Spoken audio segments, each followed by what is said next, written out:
నేను సచ్చే వరకు శివనిర్వాణ సార్ని మర్చిపోతే నేను మనిషినే కాదు. ఎందుకంటే నేను ఒక 18 ఏళ్ళైంది ఇండస్ట్రీకి వచ్చి, ఒక 12 ఏళ్ళ నుంచి ఒక లేడీ గెటప్లో బతుకుతున్నా.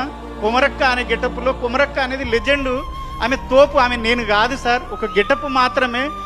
నన్ను చాలామంది చాలా విధాలుగా కొన్ని అవమానపరిచి, వీడు లేడీ గెటప్పే చేస్తాడు, వీడు లేడీ గెటప్పే చేస్తాడు. నా ఫ్రెండ్స్, నా డైరెక్టర్లు, నా రూమ్లో ఉన్నోళ్ళు 15 మంది డైరెక్టర్లు అయ్యారు సార్. వాళ్ళు ఒక్కరు కూడా నా గురించి ఆలోచించలేదు సార్. నేను ఎంత చేస్తున్నా వాళ్ళకి తెలుసు. కానీ మీరు నా అన్న కాదు, నా తమ్ముడు కాదు, మీరు నాకు పరిచయం లేదు, ఎందుకు ఇచ్చారు సార్? నాకు 3 రోజుల నుంచి ఒక్కటే ఫోన్ మోగుతుంది. నా పిల్లం ఎప్పుడు నాతో సంతోషంగా లేదు. 3 రోజుల నుంచి దాని సంతోషం చూస్తుంటే, బావా నువ్వు ఏదైనా చేయగలవు, వీడు కొమరంగాడు అంటున్నారు బావా. నాగులుగాడు అయిపోయాను సార్, నేను నాగులు అయిపోయాను సార్. అది మీ పుణ్యమే సార్.